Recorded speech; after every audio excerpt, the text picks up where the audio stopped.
Just to introduce Sam very briefly, Sam was born in London, obviously, and his parents are the distinguished William Dalrymple and Olivia Fraser. She's an artist. Willie, as you know, is a great author. And for me, what he's done in the last couple of years, speaking out for Palestinians and speaking out for what is happening in Gaza, has endeared him to me and other people like us more and more. So Sam moved to India with his parents in 2003. When he was a little boy, he went to the British school there. He's fluent in Urdu, Hindi.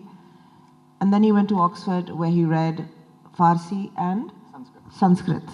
So Sam also speaks Farsi in a manner. And he's infected by the bug of subcontinental love, if I may say. Yeah. Shattered Lands is an unputdownable book, ladies and gentlemen. I recommend it highly. What I loved about it is that it's got so much grainy personal detail, which makes it touching, illuminating, and heartbreaking at the same time. In 1931, the British Indian Empire held sway over a vast area, from Aden, Kuwait, Bahrain, Qatar, UAE, Oman, Pakistan, India, of course, right up to Burma. And by 1971, 5 partitions had taken place, and all these countries had come into being, cut out of the British Indian Empire. Sam's book, Shattered Lands, is about these partitions and the human cost borne by millions at the time, and the price that we, their descendants, continue to pay to this day. First, Sam, tell us what the British Indian Empire looked like in 1931. Brilliant. First, just before that, thank you so much, everyone, for coming out on this lovely Sunday morning. It's a thrill to be back in... Oh, I've just turned this off. It's a thrill... what's that? Hello? Yes. It's a thrill to be back in one of my favorite... Sorry. It's a thrill to be back in one of my favorite cities in the world. So this question, the scale of Britain's Indian Empire, I think is what surprises people the most about this book. If we can get up the slides, please. 1 second. If you go back 100 years ago today, I think we tend to imagine the Raj as kind of India plus Pakistan plus Bangladesh. Next slide, please. And of course, there's reason for this. The breakup of the partition of British India in 1947 has produced some of the most endearing militarized walls in human history. Just behind me, you can see the India-Pakistan border as viewed from space. That's Karachi on the bottom left, and that's Jaisalmer and Barmer on the right in India. We grow up thinking that you can see the Great Wall of China from space. In fact, the India-Pakistan border is the only wall you can see from space. So there's a reason that we focus in on this one, I think. But next slide, please. And next slide again. Next slide. Sorry, here we go. But in actual fact, if you went back 100 years ago today, British Indian passports, like the one that you see behind me, were being issued as far away as Aden in what's now southern Yemen. As you can see, this is a passport of a Yemeni Jewish woman who's trying to migrate to Jerusalem after the Balfour Declaration. And in order to make the migration from Yemen to Jerusalem, she has to go on an Indian passport because by virtue of being Yemeni, she is legally an Indian citizen. And next slide again, please.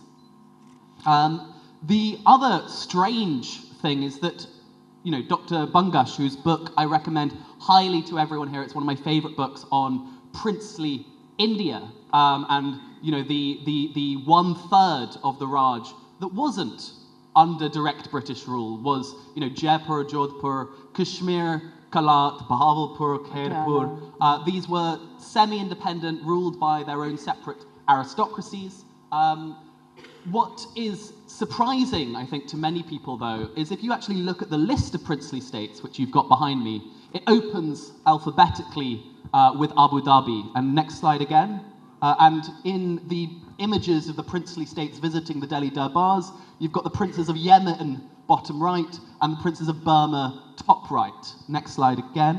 So if you put all of this together, this is the map of the Raj 100 years ago today. It's almost 1.5 times the size of the standard undivided India map that we're used to. The map that we're used to is the one that was divided in 1947. But if you go before 1937, it's even vaster. And if you tie together this vast history from Rangoon to Aden, essentially, a far richer and more fascinating history emerges. And it's got connections to this region here. There's a reason why you can go today to Karachi and there are families called the Rangoonwalas and the Adenwalas. Yeah. And that is because they were the westernmost and easternmost cities of British India. Yellow here, by the way, is princely states, and red is directly ruled British India. This empire within an empire consisted of a quarter of the world's populations and had the largest Hindu, Muslim, Sikh and Zoroastrian populations on the planet. And the story that we're going to be discussing over the next sort of hour or so is, next slide, how that map turns into this map, how 5 partitions transform one British Indian empire into 12, not 3, 12 nation states, from Yemen, Oman, the UAE, Qatar, Bahrain, Kuwait, India, Pakistan, Bangladesh, Nepal, Bhutan, and Myanmar. It's a vast story and explains so many of the conflicts that we have today, everything from obviously Kashmir, but also Balochistan, Northeast India, civil war in both Yemen and Myanmar, and even Saddam Hussein's invasion of Kuwait. All of these have their roots in the 5 partitions that tore Britain's Indian empire apart. Thank you, Sam. That was very comprehensive. And of course, it gives rise to a host of questions. Let us begin, ironically, with the 1st of April 1937, when Burma was split off from the main body of India. In some ways, it presaged the 1947 partition 10 years later. But tell us about that. Sure. So one of the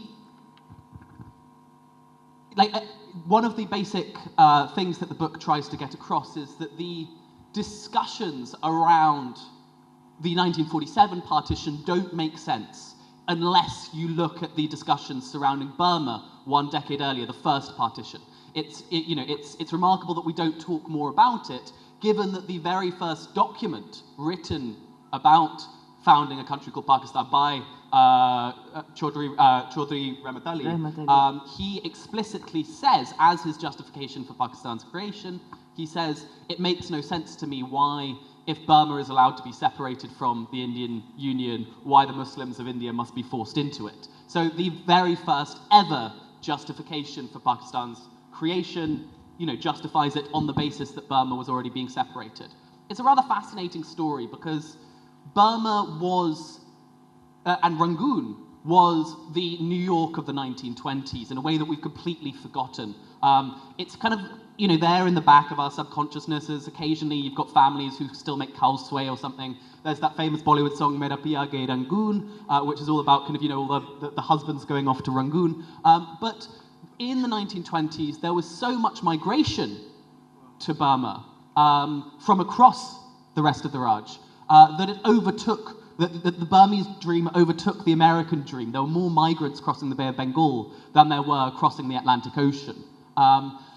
And Rangoon became incredibly diverse and thriving, but it led to a kind of 1920s version of Brexit, essentially, where increasingly Burmese speakers needed to learn either Urdu, Tamil, or Bengali in order to get ahead with jobs, and they couldn't do so speaking Burmese. There was the society divided down the middle over whether they should remain part of India or not, basically. And they weren't at this point fighting for independence from Britain. They were fighting for independence from India so as to control, basically, migration.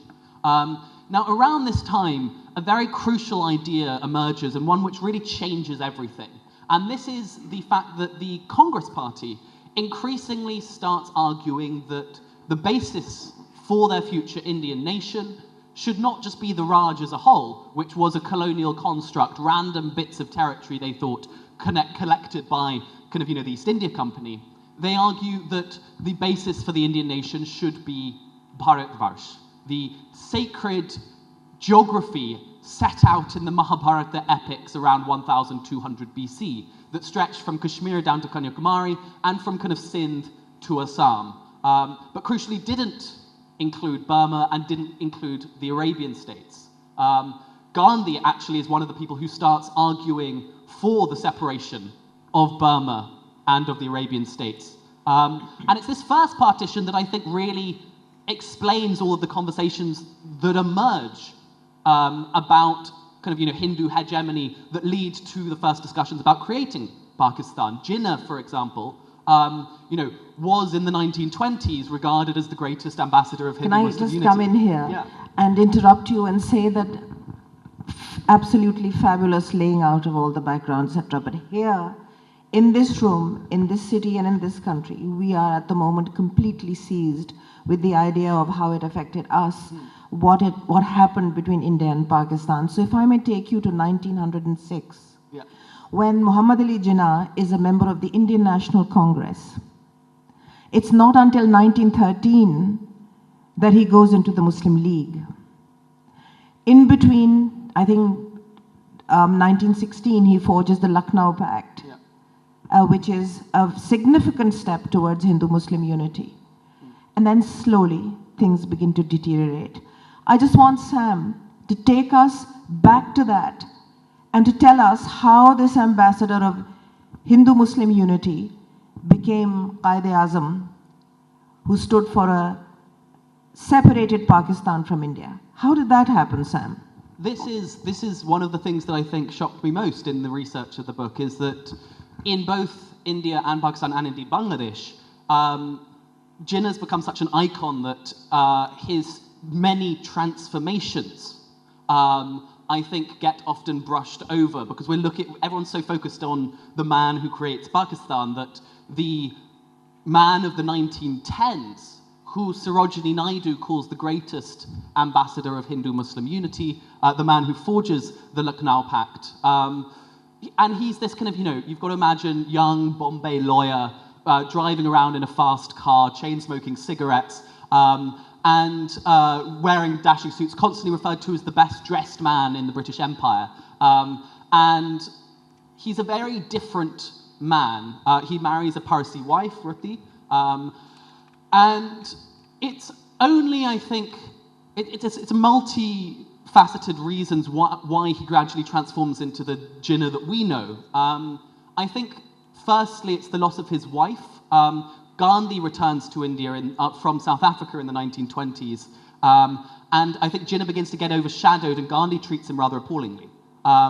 Now, when Jinnah is actually having to look after his wife, who's been hospitalized, it's during his time in hospital in Paris that I think Nehru and Gandhi pushed through many reforms that basically reduced the number of reserved Muslim seats. And gradually he begins to take real personal animosity towards these two leaders. In the wake of Burma and Aden being separated off, the first partitions that I just mentioned earlier, I think that there was this real sense that suddenly, for the first time, India was being defined primarily by Hinduism, and by separating the Buddhist majority province and indeed the Gulf states, which were of course also Muslim majority. They had in one fell swoop essentially transformed India into a kind of Hindu-dominated region in a way that it hadn't really been previously. And so it's a gradual transformation. He, of course, has his years in exile where he spends time in London, bringing up his daughter once his wife has passed away. But, I mean, the thing I think that shocked me the most is how much I think he continues to fight for some sort of Hindu-Muslim unity Federation, right until 1946. I think. Right until the end, the Cabinet Mission Plan. But I'd like to take Sam back a little bit. Is this Gandhi speaking in increasingly Hindu terms that alienates the secular Mr. Jinnah and the Muslim population of India? Or is this, after 1857, a concerted effort by the British to divide the communities of India, which had lived more or less in peace together for a millennium? I'm referring to the censuses that they did, in which they classified people sometimes against their will as Hindu. They'd go up and say, are you Hindu or are you Muslim? Now, many Hindus did not even identify as Hindus. They were Shivaites or Vaishnavites or whatever they were, Kali Mata ki puja karne wale. They were classified as Hindus and Muslims were classified as Muslims. Because I think the British had learned in 1857 that if we are to continue, we have to divide and rule. I'm sorry, it's a well-worn phrase, but even from Sam's book, it's evident that not just census, but many other things, the implementation of personal laws. Everybody was subject to one law, but they made personal laws for Muslims, personal laws for Hindus, personal laws for Christians, personal laws for everybody else. And then also, I think the division of Bengal in 1905, as you know, the Hindu wing and the Muslim wing, West Bengal was more Hindu and East Bengal was more Muslim. So the division of Bengal, and then crucially, the implementation of separate electorates in 1909. I mean, Muslims could only vote for Muslims and Hindus could only vote for Hindus. So what were they aiming at? What kind of unity were they forging, or what kind of divisions were they trying to sow in the soil of India? Didn't all of this also lead up to what happened eventually tragically in 1947, Sam? Precisely. I think, you know, of course, there was a huge amount of divide and rule. What I found fascinating, though, whilst reading it, is that much like the British government at the moment, the constant flip-flopping. So although there are all these kind of concerted plans from above, what I found fascinating is how, you know, when there's a Labour government or a Conservative government, suddenly the actual plan back in Britain completely flip-flops and changes throughout. And I think you can see this most clearly from the last three viceroys. It's really fascinating to compare them because, you know, with Viceroy Linlithgow, he is the viceroy at the beginning of World War II in kind of 1939. He's, I think, brought in 1937 to help separate off Burma and the Arabian states. But he is the person who essentially, in order to undermine the Congress, helps bring Jinnah back, is a crucial component into basically making the Lahore Resolution happen, and is undeniably basically anti-Congress and pro-Muslim League. After Linlithgow, you have Wavell, who is there for the second half of World War II. And Wavell is widely regarded as pretty even-handed, desperately trying to get Jinnah and Nehru in the same room together. Gandhi and Jinnah in the same room together, they won't. And he does seem to have a lot more autonomy from London, and to be I think with Wavell, there is much less of a kind of clear concerted effort to turn political parties on one another. And then you've got Mountbatten, of course, who is undeniably pro-Congress, anti-Jinnah, just arrives, meets Jinnah, and immediately falls out with him. And so I think what's fascinating is how the, you know, who Britain is supporting and who and who they're trying to benefit from this divide and rule changes with different viceroys. That Lord Wavell, the penultimate viceroy of India, was known to be a man of sterling integrity. He was known to be even-handed, as Sam says. And most crucially, Lord Wavell was insisting that the British should not leave India in a hurry, that they should calculate, plan, and do the power sharing with sensitivity. And that's something that was swept away by Lord Mountbatten, princeling that he was. And he had an almost cavalier attitude to the partition of the subcontinent. It was supposed to happen exactly a year after it happened, but he rushed it. And his letters to his daughter, as Sam says in his book, kind of testify to, oh, I'm so sick and tired of all of this. Bloody hell, he was sick and tired of all of this. He just didn't have the bandwidth. And millions of people suffered because of that. And then, Sam, I have to say that in your book, another thing that I loved about it was the personal detail. And there's so many, the sad stories that you tell. Fikr Tonsvi was from Tonsa, he lived in Lahore, he was an intellectual. The way he writes about what has happened to his life. Saadat Hasan Manto, the way he writes about what happens to his friends in Bombay, his life in Bombay. Even the Nawab of Junagadh, the way that he is. And then another aspect in Sam's book, which you must look at, is the casual racism of our rulers of the time.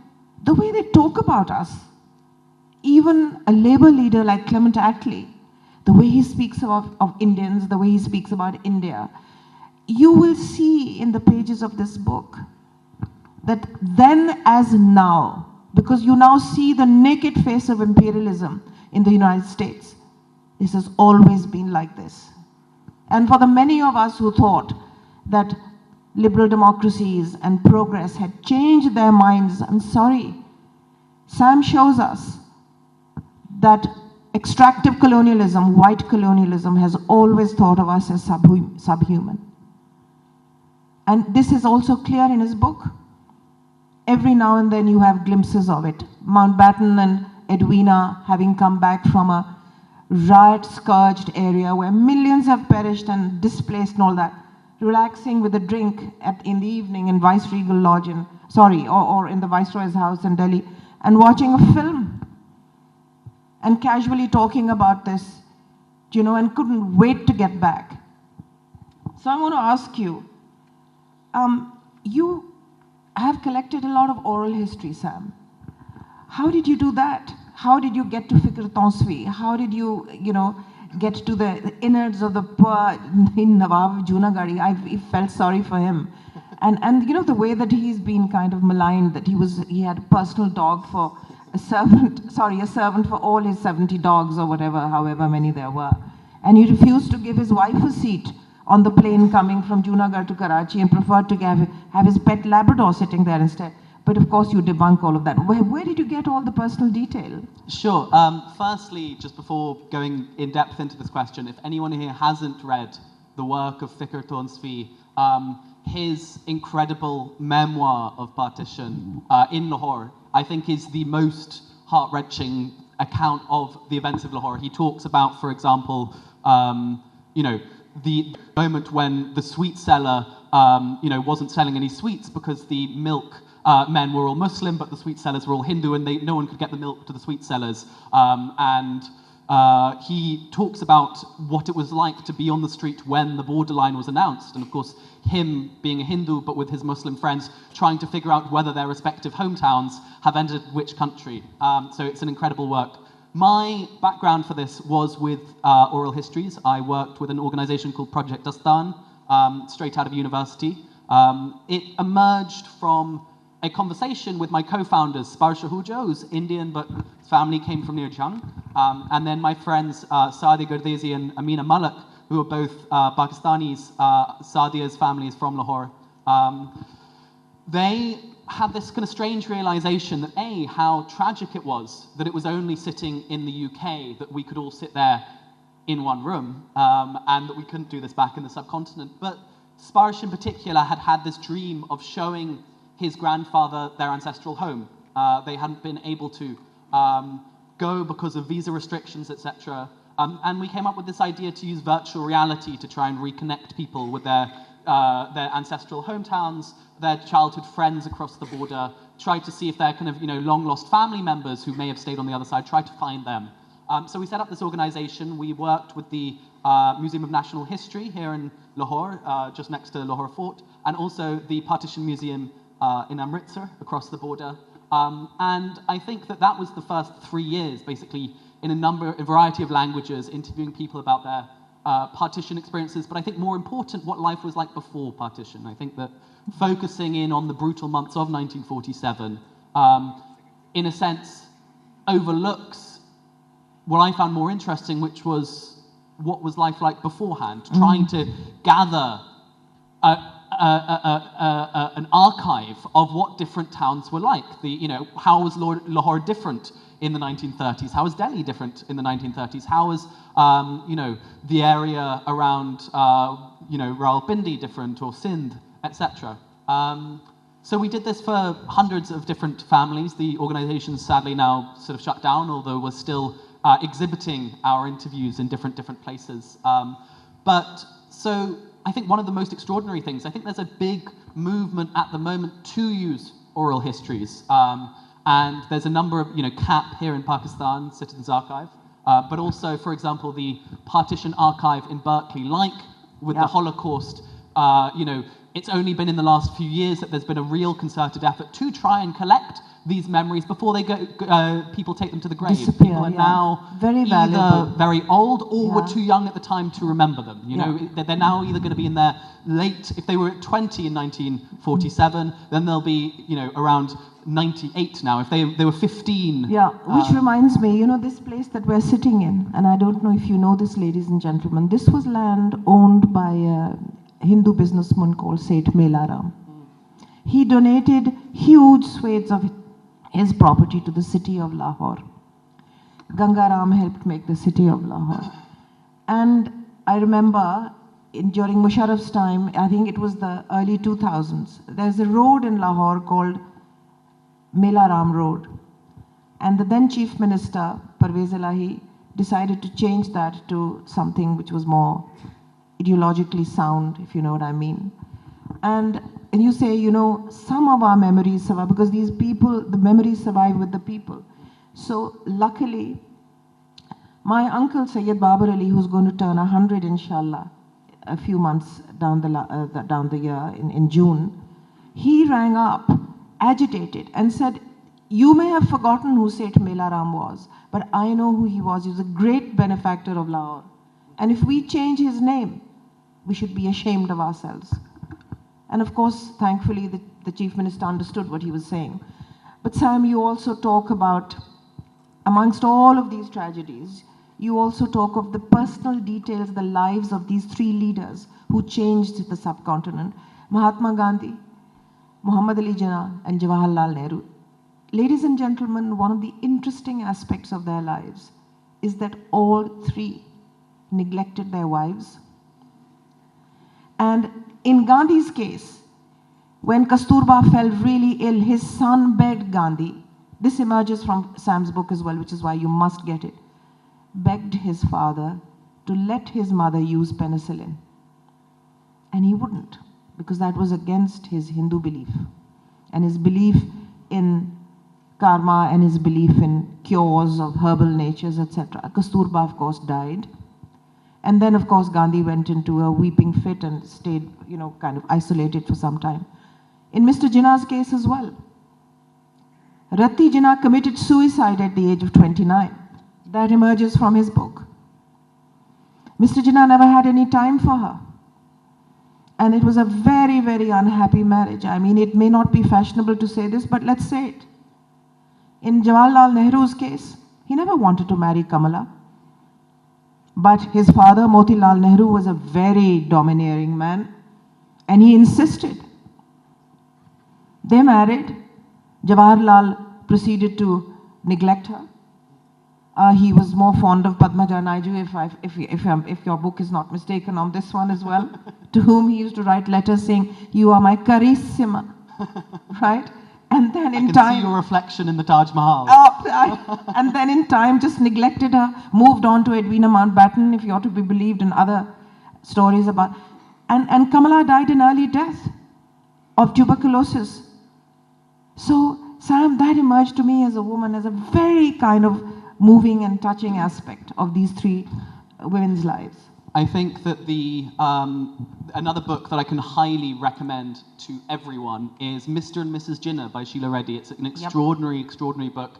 And I think she's the one who really put together the story of Rati's tragic suicide and this tragic last letter that she wrote him, which is, so full of love and yet so sort of full of loss. And I think that, and there's all sorts of surprising details. The fact that their daughter remained nameless for the first 4 years of her life because they were both, Jinnah was too busy basically campaigning for independence, whilst Ruthie herself basically got depression and began isolating herself, was constantly found alone in hotel rooms with morphine needles. What's extraordinary is how much love that there was in the early days of the marriage and towards the end, but there are several key letters that Sheila Reddy basically found in various archives, various memoirs, and it's a tragic, tragic story. Tragic story, and Dina ended up naming herself. Yeah. She decided that she would name herself Dina. I just want to now take you from the personal to the global. The Second World War breaks out, Sam. And with the Second World War, you write about India's contribution to the war effort. Now that, I think, is something that is very rarely spoken about in the West. And certainly, this aspect of British history is not taught in schools. And I think that's a great tragedy because millions of Indians participated in the Second World War. And, I heard President Trump at Davos the other day, and he was holding forth about, if it hadn't been for us, he wouldn't have won the war, right? Bloody hell, if it hadn't been for the Russians who defeated Hitler in Stalingrad, they wouldn't have won the Second World War. If it hadn't been for the millions of soldiers who went from these lands way away from their homes to fight for the White Sahab, they wouldn't have won the war. Tell us about that. I think, as Yasmin Khan puts it, it wasn't the British Army who fought World War II, it was the British Empire's army. And I think we're sitting here in Punjab, I think we often overlook the fact that the reason that violence during partition was so much worse in Punjab than other provinces was because of the fact that this was where the military had come from, and as a result that there were so many more weapons lying around, and particularly there was this black market of weapons after World War II, and there was the largest demilitarization because during World War II, the British Indian Army was the largest volunteer force in human history. And we often forget, again, that one of the 4 great turning points of World War II, up there with the Battle of Stalingrad, the Battle of Midway, and D-Day, was the battles of Kohima and Imphal in what's now the Indo-Burmese borderlands, that was almost entirely fought by Punjabis and Gurkhas, and of course various other parts of the Indian Army, but in particular these 2 parts of the country. And the ways in which the subcontinent was utterly transformed by World War II far too often gets brushed over because of this confused, it's not a simple black and white story in the subcontinent because, the Indian Army was fighting for the British who left immediately afterwards and who so many people were trying to get out of the subcontinent. It's a far easier story to tell, to talk about Subhas Chandra Bose and the anti-British Indian National Army that was formed under Japanese aegis. But the militarization of the subcontinent that took place during World War II in many ways created the subcontinent as we know it today. Quite right. And the way that it devastated India's economy, the way that our resources were diverted, the way that it led from that to the Bengal famine. The Bengal famine, which we don't know about, which we don't talk about, where 2 to 3 million people died in the Bengal famine. I mean, there were famines in the Mughal era as well. And there was a famous one in the late 1700s, 1770s.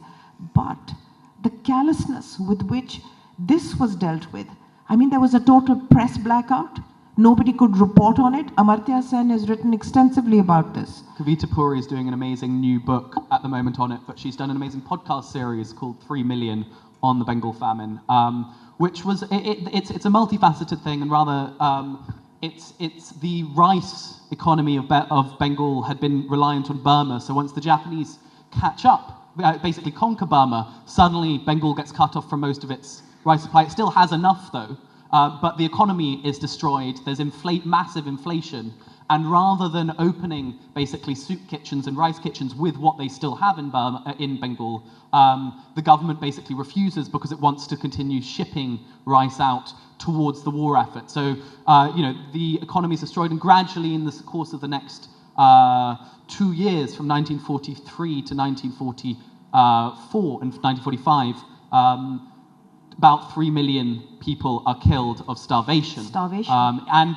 ironically, 1943 is the year, as a result of the Bengal famine, 1943 is the year that the British Empire sees the most casualties in World War II, despite the fact that it's the year that the British Empire had the least fighting in World War II. In World War II. Then in 1946, suddenly, hope rises again. And we have the Cabinet Mission Plan. The Cabinet Mission Plan, of course, Britain is tired after the Second World War. They do want to quit India. But the Cabinet Mission Plan offers the hope of a federation, a workable federation for the Indian subcontinent.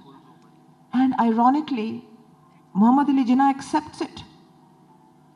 Muhammad Ali Jinnah accepts the Cabinet Mission Plan in 1946, but Jawaharlal Nehru rejects it.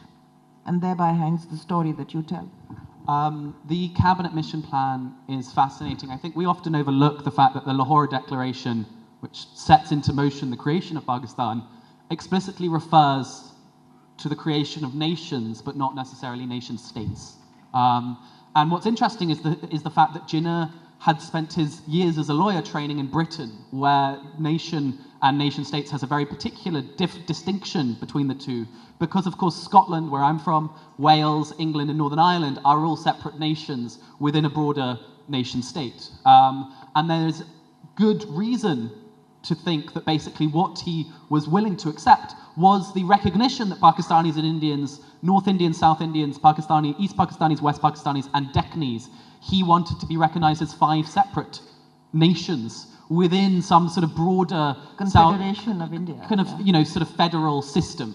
The whole Cabinet Mission Plan falls apart because it's actually the Northwest Frontier had voted in a Congress government, and Congress wanted to make sure that the Northwest Frontier province was actually part of the India nation and not the Pakistani nation within the federal plan. And then it all falls apart. I think it's Nehru and Gandhi who finally pull the plug on it. But it's this moment of what if?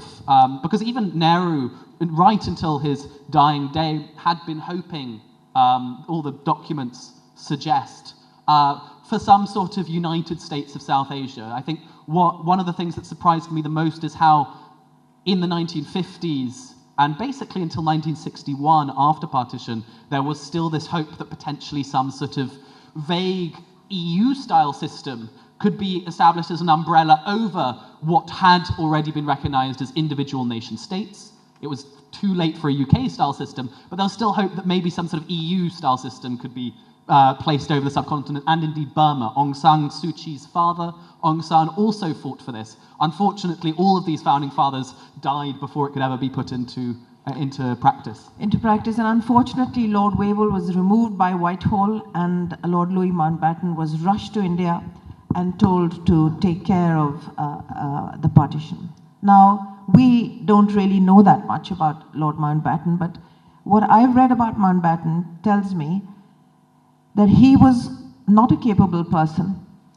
He hadn't been very successful at what he had done in his naval career or in any other way. He was a very cavalier person. He was a dyed-in-the-wool racist. He didn't really care. He wanted to get the hell out of there. So tell me, Sam, what if Wavell had stayed behind? And what if they had accepted Wavell's recommendation that the partition should not be hurried? Because you were talking about the fate of millions of people. I think it's difficult to talk too much about these what-ifs, but I do think that Wavell, by and large, was far more even-handed.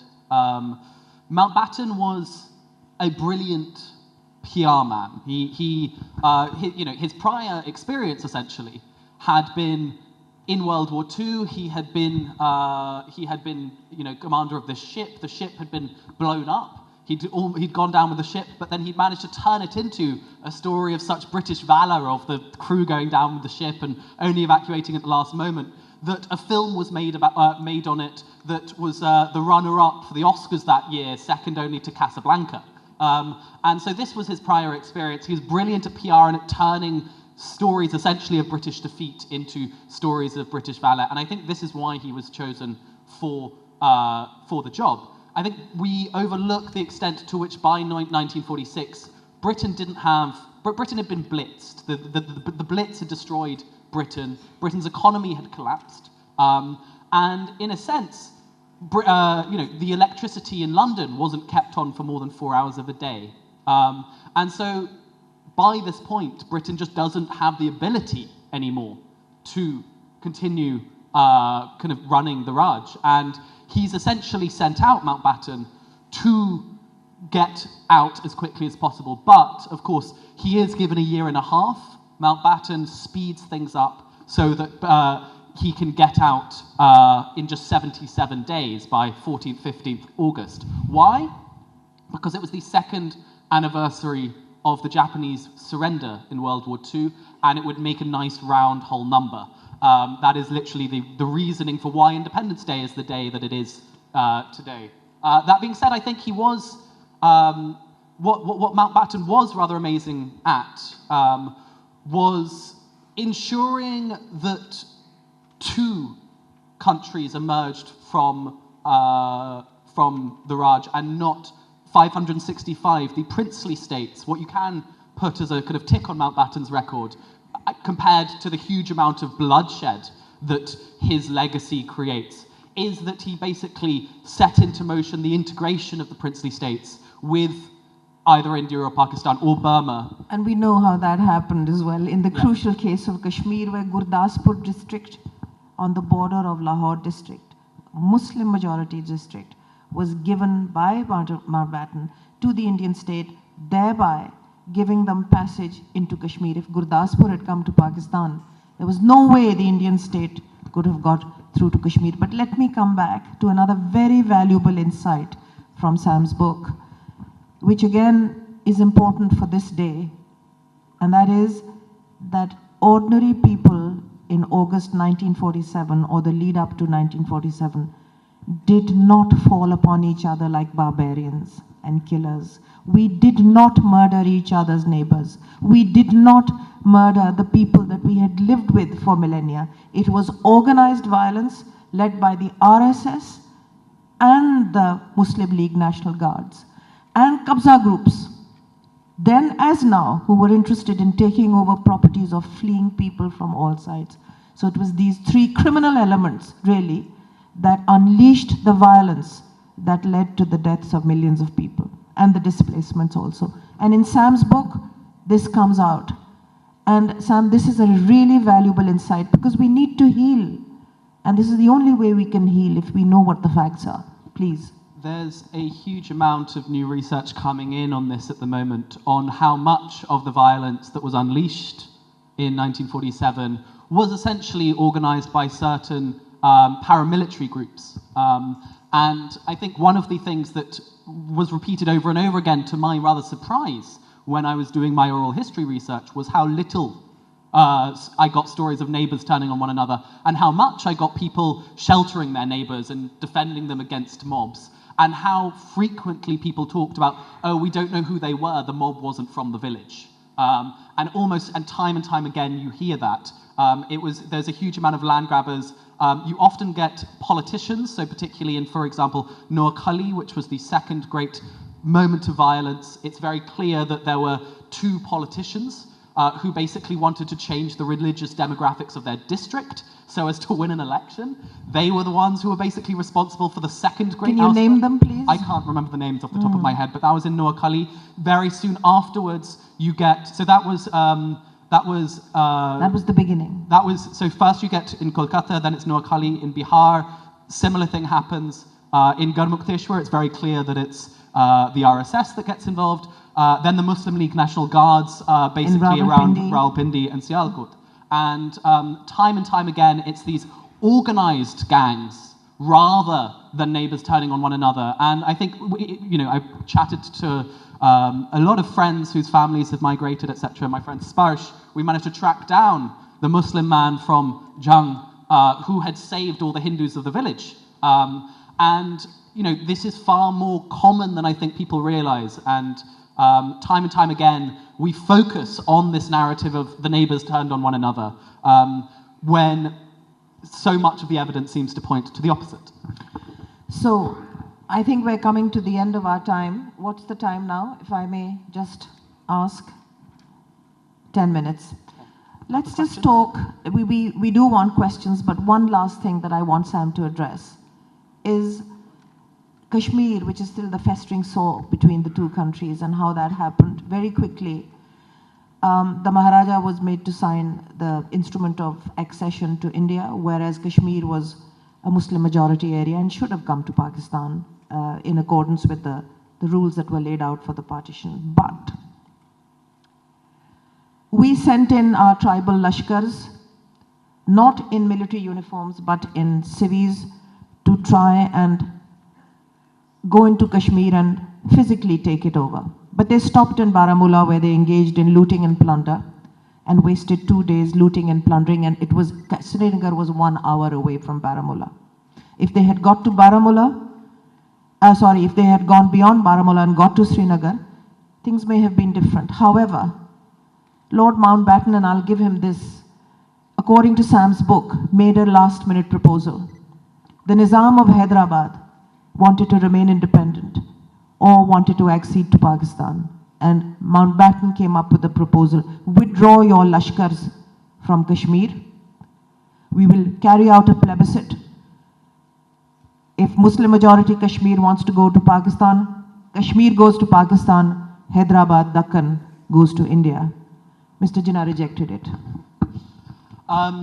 The thing that I found most extraordinary when I was researching the beginning of the Kashmir conflict, I actually think was the fact that early on it's always actually grouped with Nepal and Bhutan. We forget that several princely states did retain independence, and the Maharaja of Kashmir, as the rulers of Nepal and Bhutan, there was a legal case put in the law court that basically states that it were border states that had over 2 sides bordering other countries, and were going to be allowed to remain entirely separate as separate nation states. And Nepal and Bhutan basically take this up, which is why they exist as independent nations to this day.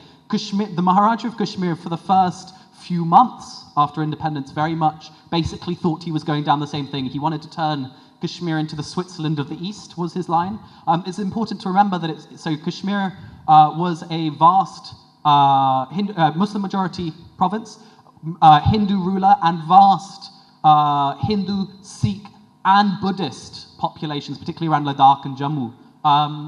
What I found fascinating was the extent to which the first shots are essentially seen to be fired in Jammu of the conflict, where there's a mob that crosses over from British India, massacres the Muslims of Jammu, and this convinces the Pakistani members of the Pakistani army to begin basically backing this Lashkar behind the back of Jinnah. Jinnah finds out about 3 months. Jinnah didn't know about Jinnah it. didn't know, and of course it's not the last time that this is essentially the first documented time of military leaders going behind the back of the civilian leadership in order to kind of... And then, ironically, when Mr. Jinnah asked the then Commander-in-Chief of the Pakistan Army, General Gracie, who was British, to actually go and fight the Indian army that comes to Kashmir, he refuses. And that's not the first time either. No, so there's a whole fascinating series of events that are only... I think one of the things that also surprises people is how much new documents are now being declassified for the first time within the last decade, thus essentially allowing us, for certain, for the first time to really understand what was going on. For so long, we've relied on testimonies or what documents were available to the public, but really in the last decade, a whole host of new documents have come available for the public. So we've been relying on state narratives. The other thing that I just wanted to end on before we open for questions, I think it's so important to emphasize the fact that when finally the Indian army and the Pakistani army meet in basically kind of, the high Himalayas near Siachen, near Kargil as it is today, these are soldiers who have just been fighting to save each other's lives, risking each other's lives for each other on the battlefields of Burma, of World War II and Europe. And one of the things that I think it's really important to emphasize is how many soldiers, there was a kind of unofficial acceptance that if a cigarette carton was thrown across the front lines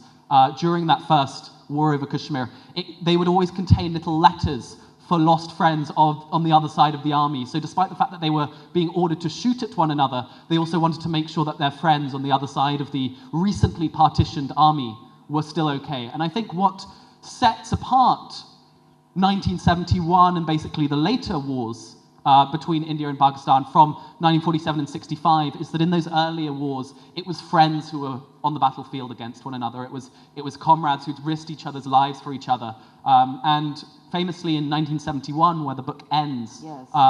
When Niazi surrenders and Bangladesh essentially is born. He has lunch with them before. He has lunch with everyone, and the Observer correspondent goes and interviews India's General Nagra about what his feelings, expecting this kind of chest thumping moment of grandiose nationalism. And Nagra just said it was absolutely tragic. I knew Niazi from college. We fought together in World War II. It's so tragic how things have turned out. And I think that is the key thing that I'd like to emphasize. How much more we all have in common than these status narratives often allow us to realize. Thank you, Sam. And there will be peace one day. There will be peace. Inshallah. Thank you, ladies and gentlemen. I think we've got 5 minutes for questions. Yes, please. We've got a mic here, so please put up your hands, and questions, not statements, please. Ismat. Could you explain who and why Indian troops airlifted into Kashmir? What's the story behind that? So this is the moment in 1947. The big question mark, of course, is so when the Maharaja of Kashmir basically hears of the Lashkar that is being sponsored by isolated members of the Pakistani military at this point, but not by the state, not by Jinnah. He decides that he needs defense because he hears that basically kind of lots of Hindus and Sikhs are being particularly massacred at this one border town. He decides to accede to his state to India, basically in self-defense, and VP Menon and he drive down to Jammu, airlift into Delhi, and basically sign the accession and airlift in troops. The question, of course, is whether the troops were sent in before or after the accession. It's still, all of the documents, the jury's still out. I think that the most important thing is that the Maharaja had intended to sign the instrument of accession and had intended to send in airlift in the Indian troops anyway. So realistically, I think we spend too much time focusing on this, and that had that not been the case, it would have been a matter of 12 hours before Indian troops were airlifted in anyway. So yeah, it's a fascinating story. I go into it more in the book, but thank you for the question. There's someone up here. Yeah. Hi, Hello. over here. Yes. Hi, Sam. So there's been a narrative change in India in the last few years. We look at things like 14th August now being seen as Partition Remembrance Day. Do you think there's been an attempt with the current government to try and change how partition is viewed in India?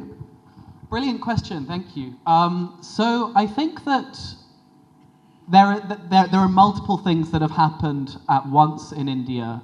One is, so the government basically started trying to remember Partition Horrors Remembrance Day, and thus, a lot of people have rightly criticized this for only focusing on the horrors and then not on the fact that most people were defended by people from the other side and focusing on, what could be the basis for peace and reconciliation. At the same time, I think that there's been, from my own work in oral histories, there's been a huge amount of essentially oral history remembering partition in its more complex and nuanced aspects. The opening of partition museums in both Lahore and Delhi, I can personally guarantee they are fantastic, and they really do get across these nuanced narratives. There are more books than ever being published in India on this topic, with really fascinating, nuanced things. But yes, this simplistic, flattened image of Partition Horror's Remembrance Day is, very much does just flatten everything out. I don't think, though, that's had nearly as much impact on the general public as the fantastic books, for example, by Anshul Malhotra, which have really emphasized basically, the complex tragedies and the partitioned communities. And I think that, whilst there's a lot of top-down stuff going on, there's an amazing array of bottom-up stuff that really have kicked off around the 75th anniversary just a few years ago. And I think we've seen far more discussion around partition than ever before. But yeah, thank you for the question. G. Next, G.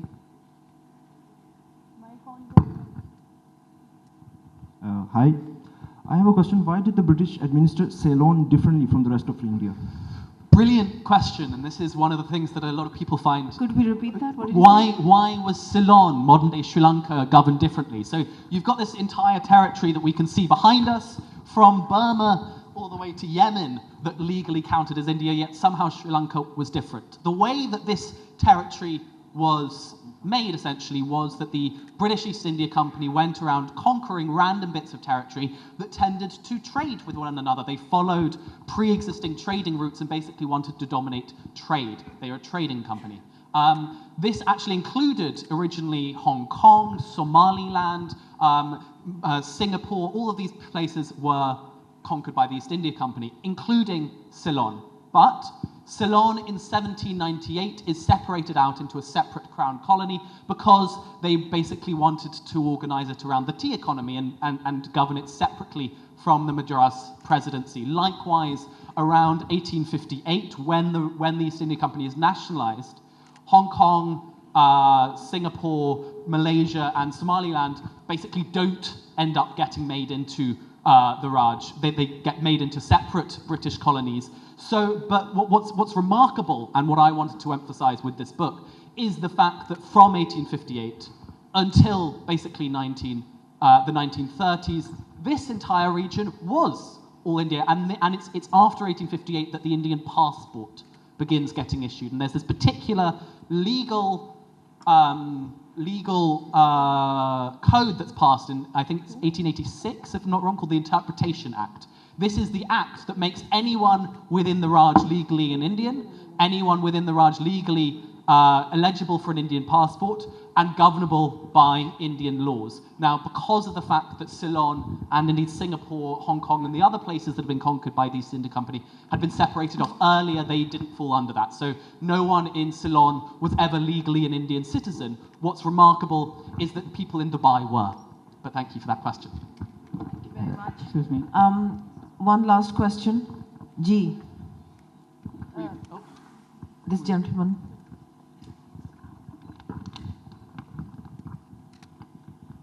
Just a brief point for the organizers, Dr. Bangish and his team. My compliments for the 3 days that you've organized all this. Fantastic. But I was at the book launch for Zainab Badawi the other day, History of Africa. And sadly, when I came out, I couldn't find the books out there to get hold of one. And I hope that with your book launch today, I won't be deprived of that. But not fearing that I may not be able to get access to the book, I have one question for you, Sam. That in terms of your book, Shattered Land, from your perspective, what are the 3 or 2, whatever you want to say, essential takeaways from your thesis of this book?